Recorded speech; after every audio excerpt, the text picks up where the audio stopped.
అది స్పెషల్ అన్నమాట. ఈ మంత్ యొక్క స్పెషాలిటీ.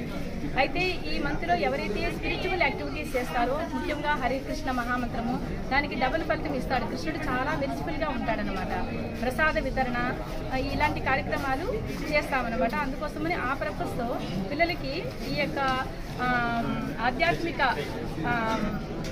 అనేది యోగా, ఆధ్యాత్మిక యోగా అనే హరే కృష్ణ మహామంత్రం ద్వారా చేయించి అందజేయాలనే సంకల్పంతో ఈ కార్యక్రమం నిర్వహించబడింది అనమాట. ప్రసాద వితరణ, హరే కృష్ణ మహామంత్రం చేయించడము పిల్లలకి చాలా మంచి మార్గంలో నడిపించే కార్యక్రమాలు అన్నమాట. ఆ ఉద్దేశంతో ఈ యొక్క కార్యక్రమం నిర్వహించాలి. ఈ కార్తీక మాసంలో స్వామివారికి దీపార్చన చేస్తాము. దీపము ఇవ్వటం అనేది కూడా స్పెషల్ ప్రత్యేకత అన్నమాట. దీపం చూపించడము, హరినామ జపం చేయటము, ప్రసాద వితరణ అనేది 3 ముఖ్యమైన విషయాలు అన్నమాట ఈ నెలలో.